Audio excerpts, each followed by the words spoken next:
Everyone, grow up pharma के YouTube channel पे आप सभी का बहुत बहुत स्वागत है। तो आज के इस वीडियो में हम बात करने वाले हैं pharmacology second B pharm first fifth semester की यूनिट फर्स्ट का दो टॉपिक हमने कवर कर लिया। एक लेक्चर हमने इंट्रोडक्शन और हीमोडायनेमिक्स की बात की थी, दूसरे लेक्चर में हमने इलेक्ट्रोफिजियोलॉजी ऑफ हार्ट की बात की थी। ठीक है, तो आज ये थर्ड लेक्चर है हमारा। इसमें हम बात करेंगे drugs use in congestive heart failure, जिसको हम शॉर्ट फॉर्म में कभी क्या बोलते हैं, CHF। ठीक है, तो इसमें हम बात करने वाले CHF के बारे में। ये एक वन शॉट लेक्चर होगा, इसमें पूरा कंप्लीट CHF हम कवर कर देंगे, पूरा एकदम डिटेल में, क्लासिफिकेशन, मैकेनिज्म ऑफ एक्शन, सब कुछ। तो वीडियो थोड़ा सा लंबा हो सकता है, बट आप लोग प्लीज़ लास्ट तक बने रहिएगा और वीडियो को पूरा देखिएगा। अब वीडियो हम लोग स्टार्ट करें, इससे पहले अगर अभी तक आप लोगों ने चैनल को सब्सक्राइब नहीं किया तो सब्सक्राइब कर दीजिए। और इससे पहले के जो दो वीडियो हैं हमारे यूनिट फर्स्ट के, अगर उसको आपने अभी तक नहीं देखा तो एक बार उसको जाके देख लीजिए, क्योंकि उससे काफ़ी चीज़ें यहाँ रिलेट होने वाली हैं। तो एक बार अगर आप लोग उसे देख लेंगे तो सही रहेगा। चलिए अब हम लोग स्टार्ट करते हैं। सबसे पहले drugs used in congestive heart failure. ठीक है, अब देखो क्या होता है। सबसे पहले ड्रग्स, जो हमारा टॉपिक है वो क्या है, drugs use in congestive heart failure, मतलब कंजेस्टिव हार्ट फेलियर में कौन कौन सी ड्रग्स यूज होती हैं, इसी के बारे में हमें पढ़ना है डिटेल में। ठीक, तो सबसे पहले हम बात करते हैं कंजेस्टिव हार्ट फेलियर क्या होता है। ठीक, अब इसे कंजेस्टिव हार्ट फेलियर या नॉर्मल इसको हम हार्ट फेलियर भी बोलते हैं। क्या होता है, is the condition in which heart is not able to pump the blood effectively. मतलब क्या होती है, एक ऐसी कंडीशन होती है जहाँ पे जो हमारा हार्ट है वो ब्लड को पंप नहीं कर पाता उसमें, मतलब इफेक्टिवली जितना नॉर्मल कंडीशन में हार्ट को ब्लड पंप करना चाहिए वो उतना कर नहीं पाता। इस कंडीशन को हम बोलते हैं क्या, कंजेस्टिव हार्ट फेलियर। अब यहाँ पे एक वर्ड आया है कंजेस्टिव। ठीक है, अब कंजेस्टिव का क्या मतलब होता है, हार्ट जब ब्लड पंप नहीं कर पाएगा तो हार्ट के अंदर क्या हो जाएगा, ब्लड कलेक्ट हो जाएगा, और जो ब्लड हार्ट के अंदर कलेक्ट होता है उसको हम लोग क्या बोलते हैं, उसको बोलते हैं, एक वर्ड होता है कंजेशन। ठीक, हार्ट जो के अंदर जो ब्लड कलेक्ट होता है उसको हम लोग क्या बोलते हैं, कंजेशन। तो उसी कंजेशन वर्ड से हमारा क्या आया है, कंजेस्टिव आया, तो इसीलिए इसको कंजेस्टिव हार्ट फेलियर बोला जाता है। ठीक, it is a chronic progressive condition that affect the pumping power of the heart muscles. ठीक, अब देखो यहाँ पे क्या है, प्रोग्रेसिव कंडीशन। प्रोग्रेसिव कंडीशन क्या होती है कि मतलब प्रोग्रेसिव डिसीजेस कौन सी डिसीजेज होती हैं, वो ऐसी डिसीजेज होती है जो टाइम के साथ बढ़ती जाती है। मतलब क्या होता है कि हार्ट की मसल्स, अब ऐसा तो है नहीं कि आप एक दिन सुबह उठे अगले दिन पता चला कि पूरी तरीके से आपकी मसल्स खराब हो जाती हैं, लेकिन ऐसा नहीं होता। हार्ट अटैक तो आपको देख वो होता है कि हार्ट अटैक अचानक से आता है, बट ये हार्ट की मसल्स जो होती है वो एक दिन में वीक नहीं होती, वो धीरे धीरे वीक होती हैं। तो इसीलिए जो हार्ट अटैक के पेशेंट रहते हैं, डॉक्टर उन्हें पहले ही वार्न कर देता है कि आपको अटैक आ सकता है, आपकी मसल्स में प्रॉब्लम है। तो इसीलिए क्या होता है, ये प्रोग्रेसिव कंडीशन होती है। ठीक, ये क्रोनिक प्रोग्रेसिव कंडीशन होती है, मतलब टाइम के साथ बढ़ती जाती है। In CHF there is inefficient contraction of the heart muscles which result in decrease in cardiac output. अब देखो कार्डियक आउटपुट क्या होता है, कार्डियक आउटपुट ये होता है कि जितना amount of blood heart pump करता है एक बार में, उसी को बोलते हैं कार्डियक आउटपुट। अब जब कंट्रैक्शन अच्छे से होगा ही नहीं, क्या हो जाएगा, इनएफिशिएंट कंट्रैक्शन, मतलब जब कंट्रैक्शन अच्छे से नहीं होगा तो हार्ट पूरी तरीके से ब्लड पंप नहीं कर पाएगा, और जब पूरी तरीके से ब्लड पंप नहीं कर पाएगा तो कार्डियक आउटपुट अपने आप डिक्रीज हो जाएगा। तो इसी को क्या बोलते हैं, कार्डियक आउटपुट भी इसी में डिक्रीज हो जाता है। ठीक, क्या होता है कि CHF में इनएफिशिएंट कंट्रैक्शन होता है। कंट्रैक्शन किसका कंट्रैक्शन इफिशिएंट होता है, ये होता है वेंट्रिकल्स का। क्यों, क्योंकि हमारी बॉडी में जो ब्लड पंप होता है वो किसके कॉन्ट्रैक्शन के थ्रू होता है, वेंट्रिकल्स के ना। तो इनएफिशिएंट कॉन्ट्रैक्शन ऑफ वेंट्रिकल्स होता है, जिसके कारण हार्ट की मसल्स ब्लड पंप नहीं कर पाती पूरी तरीके से और कार्डियक आउटपुट डिक्रीज हो जाता है। ठीक, यही क्या है हमारा, यही है कंजेस्टिव कार्डियक फेलियर। अब देखो इनिशियल स्टेजेस में क्या होता है, अब जैसे हमारी बॉडी कोई भी चेंज होता है तो उसको रेजिस्ट करना चाहती है ना, ये हमारी बॉडी की कंडीशन होती है कि कोई भी चेंज होता है तो बॉडी उसको रेजिस्ट करती है।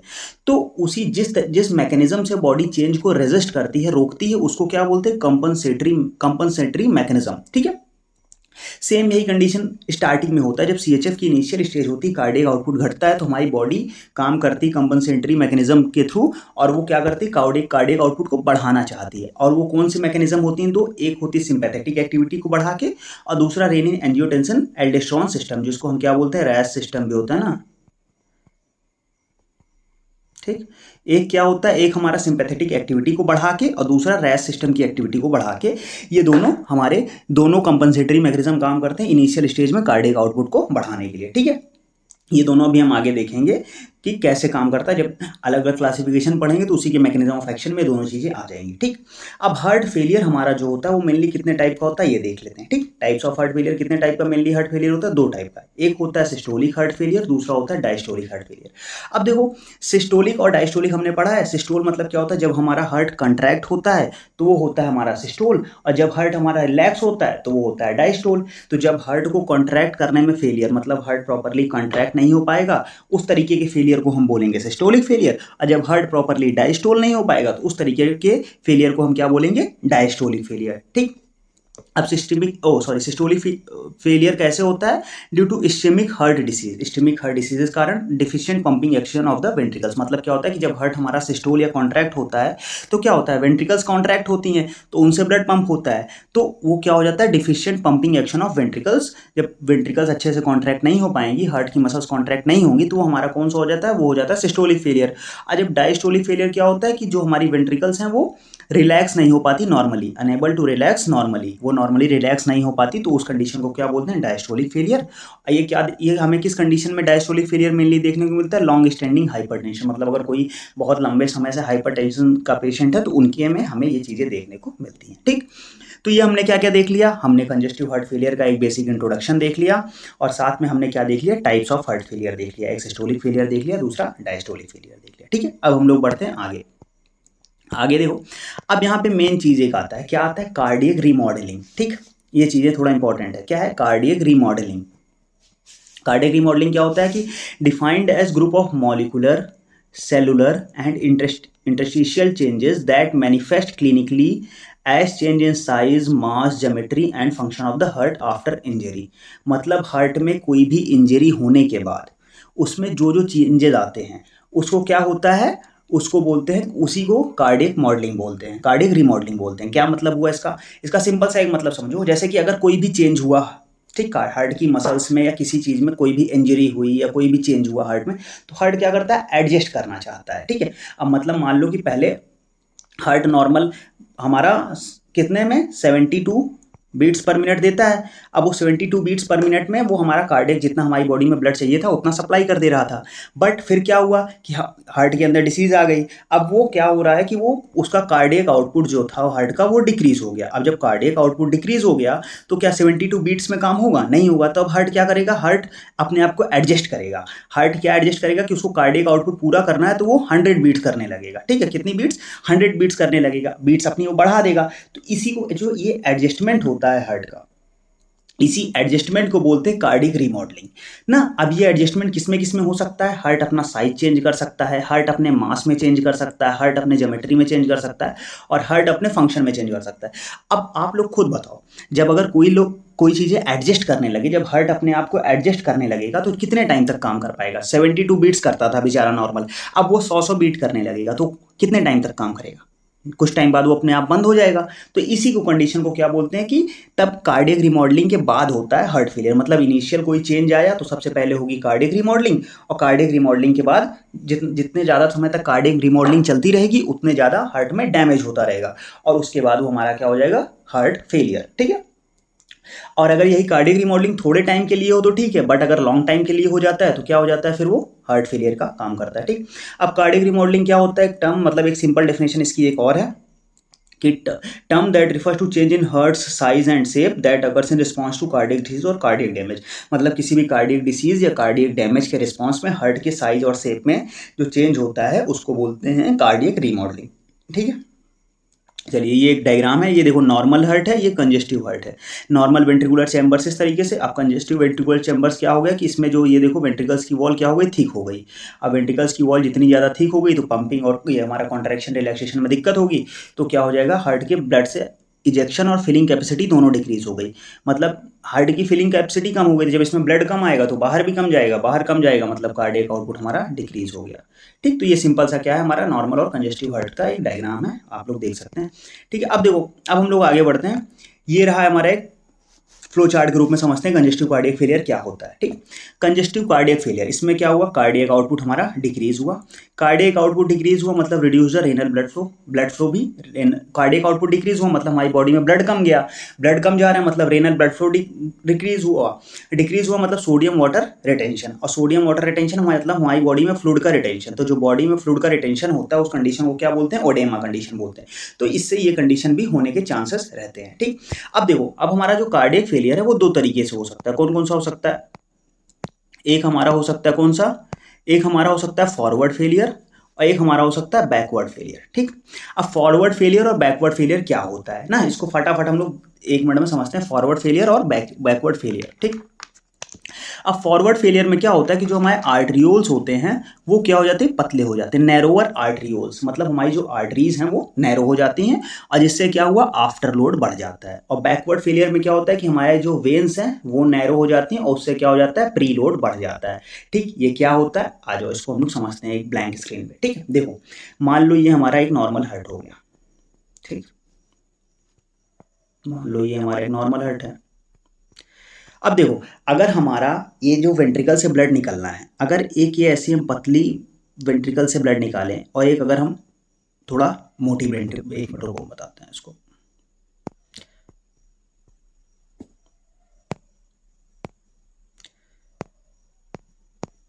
देखो, अगर हम जो मान लो ये हमारा हार्ट हो गया। ठीक, ठीक है, अब एक हमारी ये पतली वेंट्रिकल थी, एक हम यहाँ से थोड़ा मोटी वेंट्रिकल्स ले लेते हैं। अब बताओ किस में से ब्लड ज़्यादा निकलेगा, ब्लड ज़्यादा किस में से निकलेगा, ब्लड ज़्यादा निकलेगा हमारा किससे, इससे तो ब्लड फोर्स इससे ज़्यादा रहेगा, ये पतली वेंट्रिकल जो है इससे ब्लड का फोर्स ज़्यादा रहेगा, बट इस वाले से क्या हो जाएगा, इस वाले से ब्लड ज़्यादा निकलेगा। अब जब ब्लड यहाँ से ज़्यादा निकलता जाएगा तो इस पे लोड कम होता जाएगा, तो क्या हो जाएगा, अगर आर्टरीज हमारी कॉन्स्ट्रिक्ट हुई तो हमारा क्या हुआ, इससे ब्लड कम निकला, ब्लड कम निकला मतलब इससे लोड हार्ट के इस पे लोड बढ़ गया, मतलब क्या हुआ कि आर्टरीज जहां आई वहां क्या आ जाएगा, आफ्टर लोड आ जाएगा। ठीक है, जहां आर्टरीज वहां आफ्टर लोड। ठीक है, आर्टरीज आफ्टर लोड और एक यहां पे आफ्टर हार्ट। ठीक, मतलब हार्ट के बाद, तो arteries after load after heart, मतलब अगर आर्टरीज कॉन्ट्रैक्ट हो रही हैं तो क्या हो जाएगा, आफ्टर लोड बढ़ेगा, हार्ट आफ्टर हार्ट। तो अगर हम आर्टरीज को डायलेट कर दें तो क्या हो जाएगा, हमारा आफ्टर लोड घट जाएगा। सेम यही कंडीशन अगर हम यहाँ वेन्स में देखें तो अगर मान लो यहाँ पे जो पतली वेन्स हैं उसमें क्या कंडीशन है, और एक हमारी एक वेन्स पतली है और एक हमारा मान लो थोड़ा मोटी वेन्स आ गई। ठीक, अब बताओ इसमें क्या कंडीशन आएगी, जो पतली वेन्स है इसमें क्या हो जाएगा, इससे ब्लड बहुत ही फास्ट आएगा इसमें, और जितना ज़्यादा फास्ट ब्लड आएगा उतना ज़्यादा इसमें आर्टरीज पे लोड बढ़ेगा, सॉरी इस पे, हाँ राइट, ऑट्रियम पे लोड बढ़ेगा। ठीक है, अगर इसको थोड़ा हम पतला कर दें तो इसको थोड़ा अगर हम ब्रॉड कर दें तो ब्लड आएगा, ब्लड आके थोड़ी टाइम पे यहाँ पे स्टक रह जाएगा, जब ब्लड यहाँ स्टक रहेगा तो क्या हो जाएगा, इसमें थोड़ा धीमे जाएगा, और धीमे जाएगा तो हमारा आर्टेरियम पे लोड कम पड़ेगा। तो प्री लोड क्या होता है, वेन्स पे। ठीक है, प्री लोड मतलब हमारा वेन्स और बिफोर हार्ट। ठीक, ये चीजें समझ में आ गई, दो चीजें क्या है, आर्टरीज मतलब after load after heart, pre load मतलब वेन्स और वेन्स उसको बिफोर हार्ट। तो मतलब अगर हम वेन्स हमारी जो है, अगर वेन्स कॉन्ट्रैक्ट हुई तो प्री लोड बढ़ा, आर्टरी कॉन्ट्रैक्ट हुई तो आफ्टर लोड बढ़ा। तो अगर हमें प्री लोड घटाना है तो हम वेन्स को डायलेट कर दें, वेनो डायलेटर दे दें, अगर हमें आफ्टर लोड बढ़ाना है तो हम आर्टरीज को डायलेट कर दें, आर्टरियो डायलेटर दे दें। ठीक है, सिंपल सी बात है, कोई दिक्कत नहीं है। चलो आगे बढ़ते हैं हम लोग, तो यही सिंपल सा है। तो अब बताओ अगर हमें यहाँ पे क्या करना है, हमें फॉरवर्ड फेलियर मतलब क्या हुआ है, हमारा आफ्टर लोड घटा है, आफ्टर लोड बढ़ा है, आफ्टर लोड बढ़ा मतलब आर्टरीज कॉन्ट्रैक्ट हुई, तो यहाँ पे हम क्या देंगे, आर्टरियो डायलेटर दे देंगे। ठीक है, और यहाँ पे हम क्या दे देंगे, वेनो डायलेटर दे देंगे। तो ये जितने स्टेप हैं, एक यहाँ हर एक स्टेप पे, इस पे हो गया तुम्हारा, इधर हो गया कार्डियक आउटपुट हो गया, रिड्यूस रेनल ब्लड फ्लो और सोडियम वाटर रिटेंशन, हर एक स्टेप पे एक सेपरेट ड्रग्स काम करती हैं। ठीक है, तो पहले हम क्लासिफिकेशन देख लेते हैं, फिर देखते हैं कि कौन से स्टेप पे हमारी कौन सी ड्रग काम करती है। ठीक है, तो आगे बढ़े हम लोग, चलो आ जाओ क्लासिफिकेशन। तो सबसे पहले क्लासिफिकेशन कितने क्लासेस हैं वो देख लेते हैं। तो सबसे पहली क्लास जो है हमारी डायूरेटिक्स है। अब डायूरेटिक्स का काम क्या है? डायूरेटिक्स हमारी 3 क्लास में है। अभी मैकेनिज्म ऑफ एक्शन हम लोग आगे देखेंगे, यहाँ फटाफट पहले हम क्लासिफिकेशन देख लेते हैं, ठीक। तो डायूरेटिक्स आप लोगों ने सेपरेटली आगे पढ़ेंगे और अभी हम लोग केवल यहाँ पे क्लासिफिकेशन इसकी देख लेते हैं। क्या है? Loop diuretics. लूप डायूरेटिक्स में आ जाती है फ्यूरोसामाइड, ब्यूमेटामाइड, टॉर्सेमाइड। थायाजाइड में आ जाती है क्लोरथायाजाइड, हाइड्रोक्लोरथायाजाइड। और एल्डोस्टेरोन एंटागोनिस्ट मतलब स्पिरुलिनोलैक्टोन और इपिलेरेनोन, ठीक है। ये ड्रग्स आ गई। अभी इसकी ट्रिक भी मैं आगे आपको बताऊंगा याद करने के लिए, ठीक। तो परेशान नहीं होना, बस वीडियो में बने रहना है, ठीक है। वैसोडाइलेटर्स। वैसोडाइलेटर में क्या होता है कि जो हमारी ब्लड वेसल्स को डायलेट करे। अभी मैंने बताया कि ब्लड वेसल्स डायलेट होंगी तो क्या हो गया, हमारा प्रीलोड और आफ्टर लोड घटेगा, ठीक है। तो वैसोडाइलेटर में सबसे पहले आता है आर्टरी एंड वेनो डायलेटर, मतलब ऐसी जो आर्टरीज और वेन्स को दोनों को डायलेट कर दें। इसमें कौन कौन सी आएगी? हमारी एस इनहिबिटर आएगी, एंजियोटेंसिन रिसेप्टर ब्लॉकर आएगी और डायरेक्ट रेनिन इनहिबिटर आएगी। और एक साथ में आती सोडियम नाइट्रोक्साइड। ये ड्रग इंपॉर्टेंट है, ये कभी कभी एमसीक्यू के पॉइंट ऑफ व्यू से ये थोड़ा इंपॉर्टेंट है। जो ड्रग हमारा डायरेक्ट अगर ये क्वेश्चन आ जाए कि which drug is arterio and veno dilator both, तो वो हमारा वहाँ पे मैक्सिमम सोडियम नाइट्रोक्साइड होता है, क्योंकि ये बाकी जो क्लास की ड्रग है एक सेपरेट अलग क्लास भी है इनकी, बट इसकी क्या है, ये डायरेक्ट आर्टरियो वेनो डायलेटर में इसका क्वेश्चन आ जाता है, ठीक। तो एस इनहिबिटर हमारी कौन कौन सी हैं? कैप्टोप्रिल है, इनालाप्रिल है, लिसिनोप्रिल है। एंजियोटेंसिन रिसेप्टर ब्लॉकर हमारी लोसार्टन, कैंडेसार्टन। और डायरेक्ट रेनिन इनहिबिटर कौन है? एलिस्किरन है, ठीक। तो ये देखो एस इनहिबिटर को याद करने की जो ट्रिक होती है, जितने भी प्रिल क्लास की आ जाती है, जैसे कैप्टोप्रिल हो गया, लिसिनोप्रिल हो गया, इनालाप्रिल हो गया, सारी प्रिल हमारी एस इनहिबिटर होती हैं। इनके बारे में हम लोग और डिटेल में किसमें पढ़ेंगे? अभी आगे जब एंटी हाइपरटेंसिव ड्रग्स पढ़ेंगे तो वहाँ पे ये पूरा इनका मैकेनिज्म और सब कुछ बहुत डिटेल से पढ़ने वाले हैं। तो आप लोग यहाँ परेशान नहीं होना, यहाँ बस नाम एक बार देख लो। अभी एंटी हाइपरटेंसिव में पूरी क्लासिफिकेशन बहुत अच्छे से याद हो जाएगी, तो परेशान नहीं होना, ठीक। और बाकी एंजियोटेंसिन रिसेप्टर ब्लॉकर में जो आती है वो सार्टन क्लास की ड्रग आ जाती है, जैसे लो सार्टन हो गया, कैंडी सार्टन हो गया। तो इनको यहाँ से याद किया जा सकता है, ठीक। इसको हम लोग प्रिल से याद कर सकते हैं, इसको सार्टन से याद कर सकते हैं। और डायरेक्ट रेनिन इनहिबिटर में केवल एक ड्रग आती है, एलिस्किरन, ठीक। चलो आगे बढ़ते हैं। वेनोडाइलेटर्स। वेनोडाइलेटर्स क्या होता है हमारा? वेनोडाइलेटर में हमारे पास नाइट्रोग्लिसरीन आइसोसल्फाइड डाइनाइट्रेट आ जाता है। और आर्टरियोडाइलेटर जो आर्टरीज को डायलेट करके आफ्टर लोड घटाते हैं, वो कौन सा है? हाइड्रोलाजीन है, मिनॉक्सिडिल है और निकोरेंडिल, ठीक। तो ये हमारी 2 क्लास हो गई, डायूरेटिक्स, वैसोडाइलेटर्स। अब तीसरी जो हमारी क्लास है बीटा एडरेनर्जिक ब्लॉकर, जो बीटा रिसेप्टर को ब्लॉक करके काम करती है। कौन कौन सी है? मेटोप्रोलॉल, बिसोप्रोलॉल और कार्बिडोलॉल। इसमें से कार्बिडोलॉल सबसे ज़्यादा यूज़ किए जाने वाली है। वो क्यों यूज़ की जाती है सबसे ज़्यादा, अभी आगे बताएंगे जब इनका मैकेनिज्म ऑफ एक्शन पढ़ेंगे तब, ठीक है। चलो आगे बढ़ते हैं हम लोग नेक्स्ट स्लाइड में। तो 3 क्लास उधर थी, आगे इधर जो है हमारी और क्लास की जो ड्रग है वो है सिंपैथोमाइमेटिक एमीन्स। सिंपैथोमाइमेटिक एमीन्स में हमारी जो ड्रग है वो कौन सी है? वो है डोपामिन एंड दो ब्यूटामिन। 2 ड्रग है, डोपामिन एंड दो ब्यूटामिन, ठीक। तो दो ब्यूटामिन जो होती है वो हमारी क्या होती है? बीटा 1 रिसेप्टर एगोनिस्ट होती है। क्या होती है? बीटा 1 एगोनिस्ट होती है। कौन सी? दो ब्यूटामिन, ठीक है। चलो आगे बढ़ते, कार्डियक ग्लाइकोसाइड डिजॉक्सिन। इस पूरे उसमें चैप्टर में जो सबसे इंपॉर्टेंट ड्रग है, जिनकी मैकेनिज्म ऑफ एक्शन बहुत ज़्यादा हमें पढ़ने की जरूरत है, वो है कार्डियक ग्लाइकोसाइड। इसको थोड़ा डिटेल में देखना पड़ेगा, क्योंकि बाकी सारी और भी जो ड्रग्स हैं वो अलग अलग और भी क्लासेस में और भी डिसीजेज में आपको देखने को मिलेंगी, बट डिजॉक्सिन जो है वो यहीं पे मिलेगा केवल। और 5 नंबर के क्वेश्चन में या कभी भी लॉन्ग क्वेश्चन में ये पूछ लिया जाता है mechanism of action of digoxin. तो सेमेस्टर एग्जाम या आपके सेशनल एग्जाम के पॉइंट ऑफ व्यू से बहुत ज़्यादा इंपॉर्टेंट टॉपिक है। तो इसको अभी हम लोग आगे एकदम डिटेल में लेके जाएंगे, ठीक। तो आगे बढ़ते हैं। फॉस्फोडाइस्टरेज इनहिबिटर। फॉस्फोडाइस्टरेज इनहिबिटर में कौन से? इनेमरिनोन और मिलिरिनोन। अगला जो है वैसोप्रेसिन रिसेप्टर एंटागोनिस्ट। इसमें टोलवैक्टन और कोनिवैक्टन 2 ड्रग्स इसमें आएंगी। और लास्ट जो है हमारा नाइट्रियोरेटिक पेप्टाइड में कौन सी ड्रग आएगी? नेसिरिटाइड, ठीक।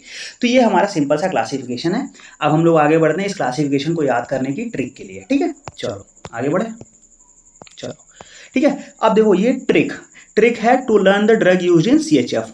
अब जो कंजेस्टिव कार्डियक फेलियर में जो ड्रग यूज होती है उनकी जो मेन क्लासेस हैं, ठीक है, जो आउटर क्लास है वो कहाँ से, उनको याद करने की ट्रिक इसमें हम देखने वाले हैं। क्योंकि देखो क्लास के अंदर जो ड्रग्स है वो इतनी बार आप लोग पढ़ेंगे, आप लोग CHF में पढ़ेंगे, हाइपरटेंशन में पढ़ेंगे, अलग अलग जगह पढ़ेंगे तो वो याद हो जाएगी। यहाँ हम लोग केवल उसकी मेन बार की क्लास याद कर लेंगे तो वहाँ से चीज़ें आसान हो जाएंगी, ठीक।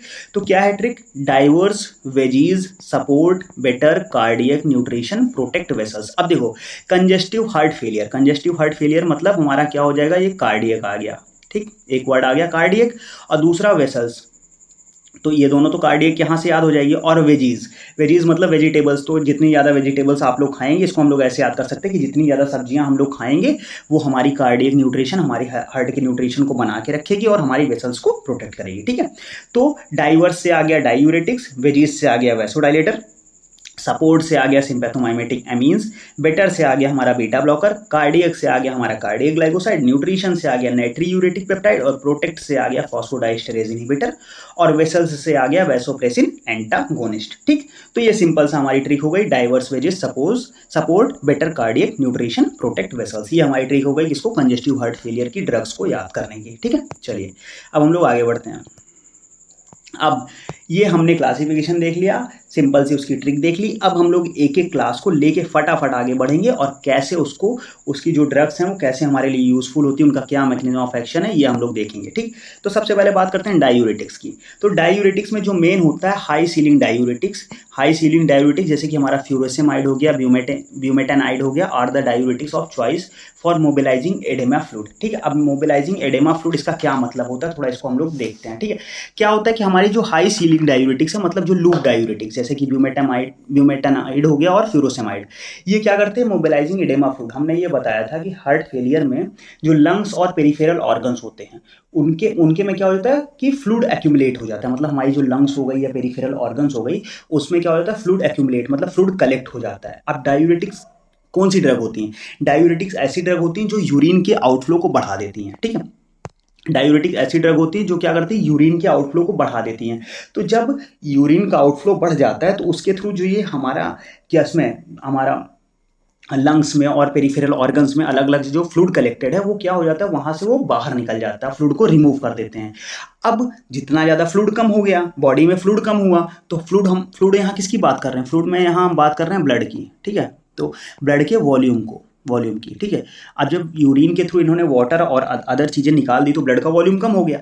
अब ब्लड का वॉल्यूम जितना ज़्यादा कम हुआ, हार्ट को उतनी कम मेहनत करनी पड़ेगी पंप करने के लिए, तो हार्ट को मेहनत कम करनी पड़ेगी पंप के लिए, तो सीएचएफ में यहाँ पे एक रिलीफ देने का काम करते हैं। और क्या कैसे काम करते हैं, डिक्रीज प्रीलोड को डिक्रीज करते हैं and improve the ventricular efficiency by reducing the circulating volume. ये अभी हमने बताया कि ब्लड का वॉल्यूम जितना ज़्यादा ये कम कर देते हैं, जब वॉल्यूम कम हो गया तो हार्ट को काम करना कम पड़ा गया और प्रीलोड भी घटा दिया। ठीक, और remove peripheral oedema and pulmonary congestion. यही मैंने बताया पेरिफेरल एडेमा मतलब जो हमारा पेरिफेरी में फ्लूइड कलेक्ट हो जा रहा है उसको ये रिमूव कर देते हैं। और पल्मोनरी कंजेशन, मैंने बताया कि पल्मोनरी कंजेशन मतलब जो जितने भी फ्लूइड इकट्ठा हुआ है बॉडी में उसको भी ये डायूरेटिक्स क्या करते हैं, बाहर निकालने का काम करते हैं।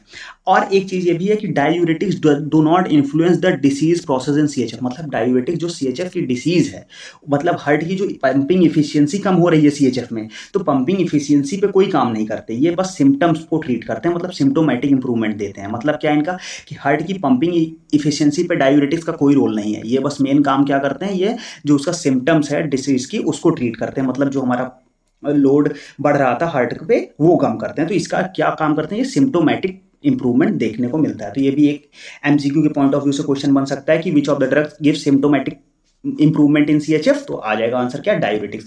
और डायूरेटिक्स में मेन कौन सा, हाई सीलिंग डायूरेटिक्स या लूप डायूरेटिक्स जिसको बोलते हैं। ठीक, चलो अब हम लोग आगे बढ़ते हैं किसमें, वैसोडाइलेटर्स। दूसरा, पहली क्लास डायूरेटिक्स हो गई, दूसरी क्लास वैसोडाइलेटर्स। तो वैसोडाइलेटर सिंपल अभी हमने पढ़ा, क्या करते हैं कि ये प्रीलोड और आफ्टर लोड दोनों को रिड्यूस कर देते हैं। कैसे, अगर वेन्स को डायलेट करेंगे तो प्रीलोड रिड्यूस होगा और अगर आर्टरीज को डायलेट करेंगे तो आफ्टर लोड रिड्यूस होगा, बस खत्म बात, यही है। और यूज किस में होते हैं, एक्यूट हार्ट फेलियर के ट्रीटमेंट में यूज करते हैं। अब हमने इसमें 3 क्लास पढ़ी थी, क्या, मिक्स्ड आर्टरी और वेनोडाइलेटर, मतलब जो आर्टरी और वेनोडाइलेटर दोनों को रिड्यूस करें। तो इसमें हमने देखा था क्या, आर्टरीज और वेन्स दोनों को डायलेट करे, इसमें हमने देखा था ACE inhibitor, angiotensin receptor blocker और सोडियम नाइट्रोप्रोसाइड। ये क्या काम करता है, ये reduce the both preload and after load, ये दोनों प्रीलोड और आफ्टर लोड दोनों को रिड्यूस कर देता है। ठीक है, अगला प्रीडोमिनेंट वेनोडाइलेटर्स, ऐसी ड्रग जो केवल वेन्स को डायलेट करे, वेन्स को डायलेट कर रहे हैं मतलब नाइट्रेट्स, और ये क्या काम करेगा, ये केवल प्रीलोड को घटाएगा। और प्रीडोमिनेंट आर्ट्रियोडाइलेटर, मतलब ऐसी ड्रग जो केवल आर्टरीज को डायलेट करे, वो है हाइड्रोलाजिन मिनॉक्सिडिल। अब आर्टरीज को डायलेट कर रहा है मतलब ये क्या करेगा, ये केवल आफ्टर लोड घटाएगा। ठीक, तो ये 2 क्लास हमने देख ली, कौन सी, हमारी डायूरेटिक्स हो गई और वैसोडाइलेटर्स हो गई। अब हम लोग आगे बढ़ते हैं, अगला जो है बीटा ब्लॉकर्स। ठीक है, बीटा ब्लॉकर्स क्या काम करते हैं, they block the beta receptor mediated effective excess catecholamines on heart and decrease the mortality. मतलब क्या काम करते हैं कि जो बीटा रिसेप्टर द्वारा हार्ट पे कैटेकोलामीन्स काम कर रही हैं, उनकी जो एक्सेस मतलब उनकी एक्टिविटी बढ़ जाती है, इस टाइम पे सिंपैथेटिक ओवर एक्टिविटी हो जाती है सीएचएफ में, तो उसको क्या करते हैं, ये कंट्रोल करते हैं और मोर्टेलिटी को घटा देते हैं। ठीक, मोर्टेलिटी को कंट्रोल कर लेते हैं, ठीक है, बीटा ब्लॉकर्स। अब देखो इनिशियली पहले क्या किया जाता था कि बीटा ब्लॉकर को कॉन्ट्रा इंडिकेटेड थी इसमें सीएचएफ में, बट धीरे धीरे टाइम के साथ इनको यूज़ किया जाने लगा। क्यों? क्योंकि इनका जो लॉन्ग टर्म थेरेपी है वो क्या कर देता है, सिम्टम्स को इंप्रूव करता है, मोर्टेलिटी घटा देता है और रिड्यूस द हॉस्पिटलाइजेशन। मतलब अगर बीटा ब्लॉकर के पेशेंट को हम देंगे, किसी भी सीएचएफ के पेशेंट को अगर बीटा ब्लॉकर देंगे तो उसकी जो मोर्टेलिटी मतलब जो मरने का रेट है वो 35% तक कम हो जाता है। मतलब अगर उसके 35% बचने के चांसेस बढ़ जाते हैं, ठीक। तो इसीलिए बीटा ब्लॉकर बहुत ही यूज़फुल है। और सबसे ज़्यादा यूज़फुल कौन सा है, कार्बिडोल। क्यों? क्योंकि कार्बिडोल में मोर्टेलिटी बहुत ज़्यादा चांसेस घटा दिया जाता है, ठीक, कार्बिडोल। ये बात होगी। अब इसका एग्जैक्ट मैकेनिज्म नहीं पता, इसका जो एग्जैक्ट मैकेनिज्म है वो अभी तक नोन नहीं है, बट यही माना जाता है कि ये जो एक्सेस कैटेकोलामाइंस का इफेक्ट है उसको कंट्रोल करने में काम करके मोर्टेलिटी घटाते हैं, ठीक। तो ये मेन 3 क्लासेस हमने देख ली। अब जो आता है अभी तक, अब जो आएगा वो सबसे इंपॉर्टेंट, जिसहाँ से आपको सेमेस्टर में 5 मार्क्स या 10 मार्क्स के क्वेश्चन मिलने वाले हैं और साथ में किसी भी कॉम्पिटिटिव एग्जाम में आपको एमसीक्यू भी यहाँ से देखने को मिलेगा, तो इसको थोड़ा ध्यान देना है, ठीक। क्या है वो है कार्डियक ग्लाइकोसाइड। कार्डियक ग्लाइकोसाइड, देखो ग्लाइकोसाइड तो पता है, कोग्नोसी में पढ़ा है, अभी 4th सेम है, नहीं 5th है ना, तो तब तो पढ़ के आगे हो गया यार कोग्नोसी में ग्लाइकोसाइड, ठीक है।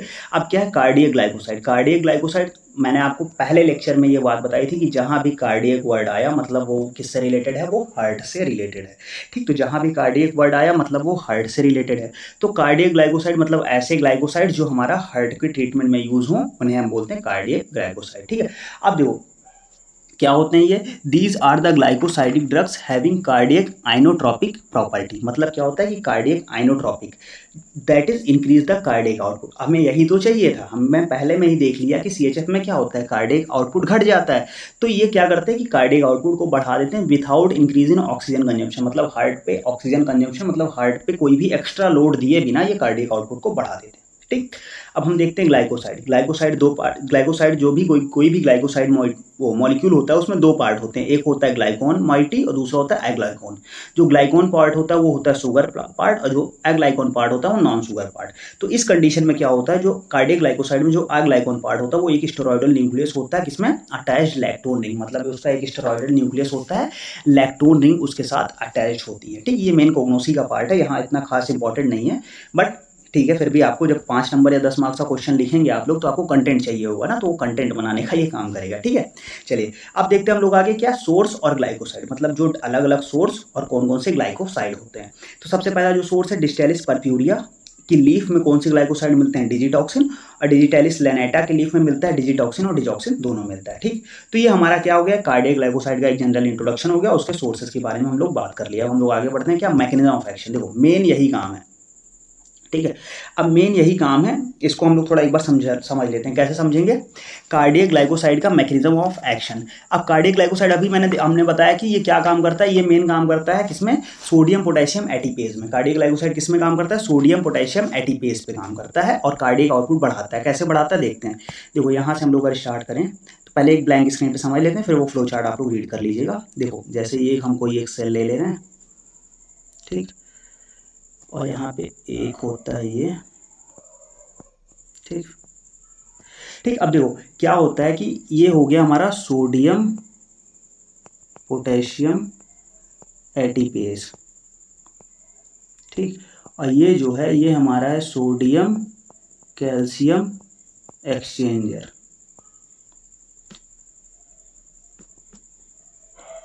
ठीक। एक और होता है, ये होता है L type calcium ion channel, ठीक है। और यहाँ सेल के अंदर क्या होता है, ये हमारा सार्कोप्लाज्मिक रेटिकुलम है, ठीक। ये इतनी चीजें हो गई। अब देखो ये सोडियम पोटेशियम एटीपेज जो होता है ये क्या होता है, इसमें क्या होता है, इसमें सोडियम जो होता है सेल के बाहर जा रहा होता है और पोटेशियम अंदर आ रहा होता है, ठीक। ये सोडियम पोटेशियम एटीपेज हो गया। अब इसमें क्या होता है, और इसमें सोडियम कैल्शियम एक्सचेंजर में क्या होता है, इसमें सोडियम अंदर आ रहा होता है, कैल्शियम बाहर जा रहा होता है, ठीक।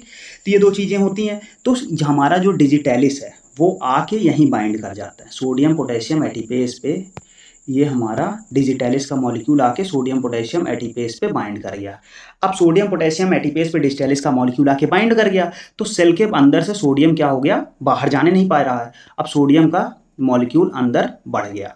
अब जब सोडियम का लेवल अंदर इंक्रीज हो गया तो यहाँ से और सोडियम आएगा क्या? नहीं आएगा सोडियम कैल्शियम एक्सचेंजर से, क्योंकि सोडियम पहले से ही बहुत ज़्यादा है। और जब यहाँ से सोडियम अंदर आएगा नहीं तो यहाँ से कैल्शियम बाहर जाएगा भी नहीं। तो क्या हो गया, इससे कैल्शियम का भी लेवल सेल के अंदर बढ़ गया। और इसके साथ ही हमारा जो L type calcium ion channel है ये भी ओपन हो गया, तो इससे भी कैल्शियम अंदर आने लगे। अब देखो क्या हुआ, सोडियम पोटेशियम एटीपीएस पे आके डिजिटैलिस बाइंड हुआ, उससे क्या हुआ कि सोडियम जो बाहर जा रहा था वो रुक गया, तो सोडियम का लेवल अंदर बढ़ गया। और सोडियम का लेवल जब अंदर बढ़ा तो सोडियम कैल्शियम एक्सचेंजर से जो सोडियम बाहर जा रहा था कैल्शियम अंदर आ रहा, सोडियम अंदर आ रहा था कैल्शियम बाहर जा रहा था। तो जब सोडियम अंदर आना बंद हो गया, क्यों? क्योंकि पहले से यहाँ सोडियम बहुत ज़्यादा हो गया था। तो अब जब सोडियम अंदर नहीं आएगा तो कैल्शियम बाहर नहीं जाएगा, क्यों? क्योंकि ये एक्सचेंजर है। एक्सचेंज मतलब एक हाथ दो एक हाथ लो, तो तुम सोडियम जब उसको दोगे नहीं तो वो कैल्शियम क्यों देगा तुम्हें? मतलब जब सोडियम सेल के अंदर आने नहीं दोगे तो कैल्शियम को बाहर जाने नहीं देगा, तो वहाँ पे क्या हो जाएगा, कैल्शियम बढ़ने लगा। तो इसी जब कैल्शियम को बढ़ता देखा तो एल टाइप जो कैल्शियम आयन चैनल है इसने भी मौके का फायदा उठाया, इसने भी अपना चैनल खोल दिया। जब चैनल खोल दिया तो कैल्शियम अंदर आने लगा। अब जब इतना ज़्यादा कैल्शियम का लेवल बढ़ गया तो सार्कोप्लाज्मिक रेटिकुलम पे कैल्शियम ज़्यादा हो जाएगा, सार्कोप्लाज्मिक रेटिकुलम के पास। अब हर बार कॉन्ट्रैक्शन जब करेगा तो कैल्शियम का क्या हो जाएगा, लेवल ज़्यादा आएगा। मतलब जब हर बार मसल्स कॉन्ट्रैक्ट करेंगी सार्कोप्लाज्मिक रेटिकुलम से तो क्या हो जाएगा, वहाँ से कैल्शियम ज़्यादा रिलीज होगा। ज़्यादा अमाउंट ऑफ कैल्शियम मतलब ज़्यादा फोर्स ऑफ कंट्रैक्शन, ज़्यादा फोर्स ऑफ कंट्रैक्शन मतलब ज़्यादा कार्डियक आउटपुट, और यही तो हमें चाहिए था। जब कैल्शियम की वजह से फोर्स ऑफ कंट्रैक्शन बढ़ा और फोर्स ऑफ कंट्रैक्शन बढ़ा तो मतलब कार्डियक आउटपुट बढ़ा। ठीक, तो यही तो हमें चाहिए था, यही हमारा डिजिटैलिस कराता है। समझ गए बात को? आगे बढ़ते हैं। अब देखो यहाँ से हम लोग समझ लेते हैं। सबसे पहले डिजिटैलिस बाइंड करता है एंड इनहिबिट, रोक देता है किसको, सोडियम पोटेशियम एटीपेज को। जब ये सोडियम पोटेशियम एटीपेज को रोका तो increase intracellular sodium, intracellular sodium बढ़ गया। अब इंट्रासेलुलर सोडियम बढ़ा तो decrease in extraction of calcium wire sodium calcium exchange, मतलब क्या हुआ कि जब सोडियम बढ़ गया तो सोडियम कैल्शियम एक्सचेंज के थ्रू जो कैल्शियम बाहर जा रहा था वो रुक गया। और entry of the L type of calcium ion channel, calcium ion channel, L type calcium ion channel से कैल्शियम भी अंदर आने लगा। मतलब सबसे पहला पॉइंट ये तुम्हारा ये हुआ, इनहिबिट हुआ। ठीक है, दूसरा पॉइंट तुम्हारा ये हुआ, तीसरा टॉपिक तुम्हारा ये हुआ ना, यहाँ से ये हो गया। फिर increase intercellular calcium, intercellular calcium level बढ़ गया। अब क्या हुआ, कैल्शियम सार्कोप्लाज्मिक रेटिकुलम में कैल्शियम का लेवल बढ़ा।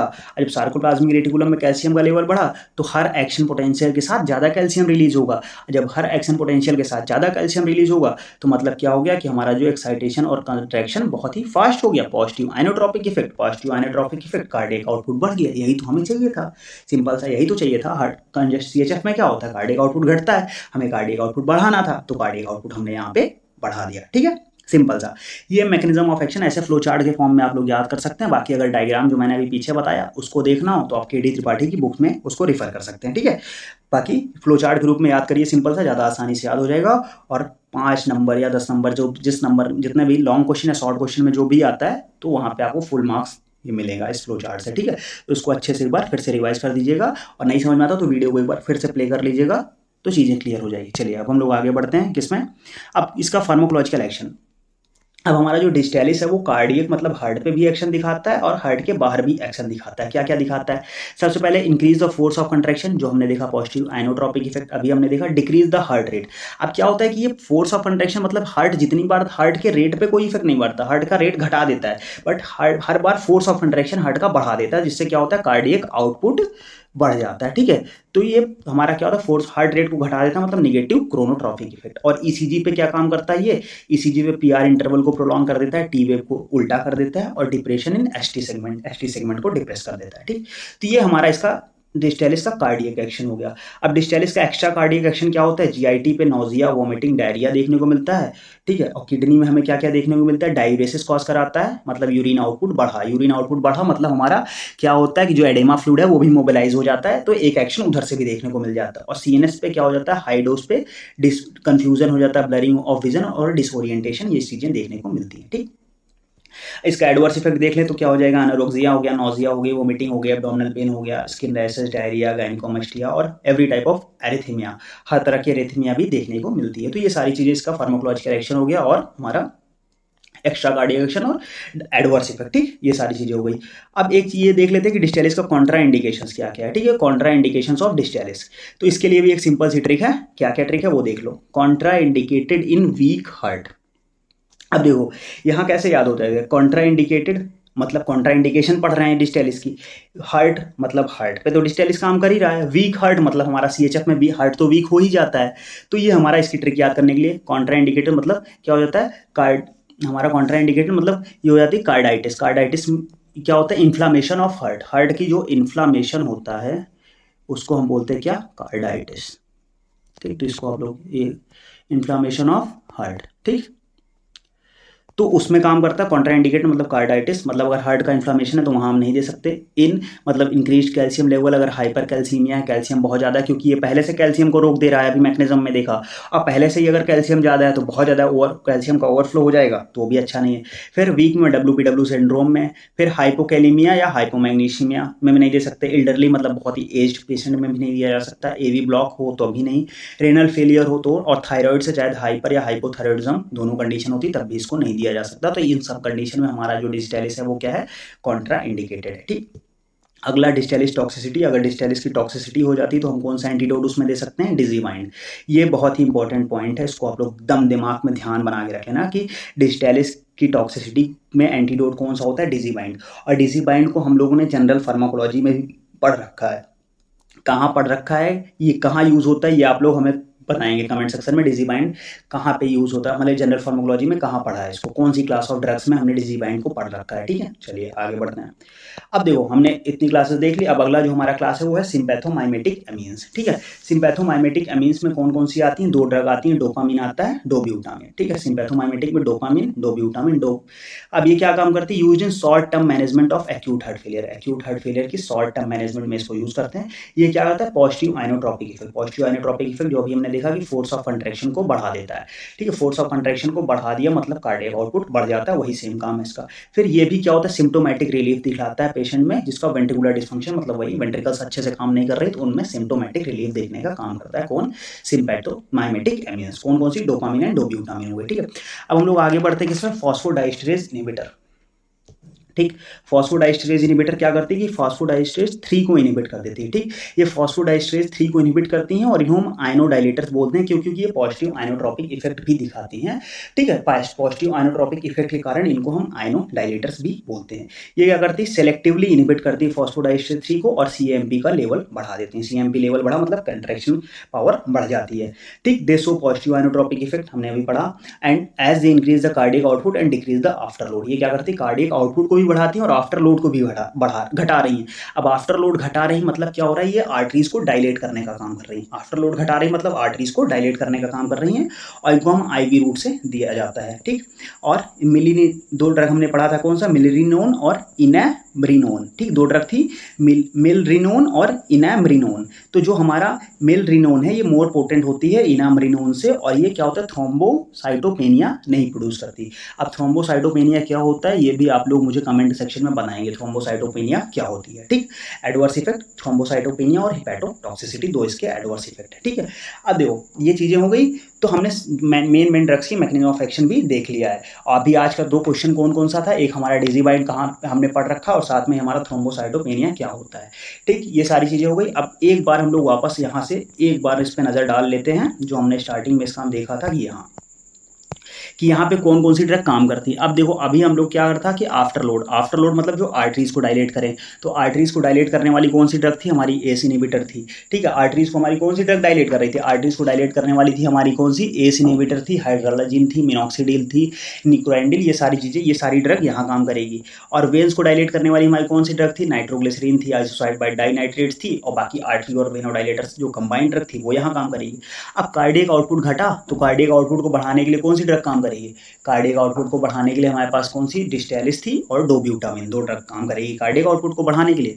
अब reduce renal blood flow, renal blood flow को रोकने के लिए कौन सी हमारा काम करेगी, कौन सा, डोपामिन काम करेगी। और सोडियम वाटर रिटेंशन मतलब फ्लूइड रिटेंशन रुक जा रहा है बॉडी में, इसको बाहर कौन निकालेगा, डायूरेटिक्स, तो सारे डायूरेटिक्स यहाँ पे काम करेंगी, और उससे ये हमारा ओडेमा जो हो रहा था उसमें उसको खत्म कर देंगे। ठीक, तो ये पूरा का पूरा हमने डिटेल में कंजेस्टिव हार्ट फेलियर को खत्म कर लिया।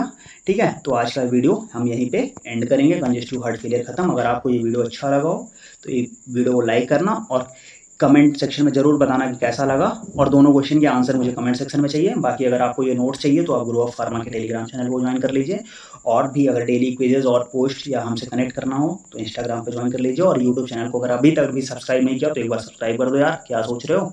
ठीक है, चलिए तो फिर हम लोग नेक्स्ट वीडियो में मिलते हैं। नेक्स्ट वीडियो में हम लोग कवर करेंगे हाइपरटेंशन। तब तक के लिए बाय।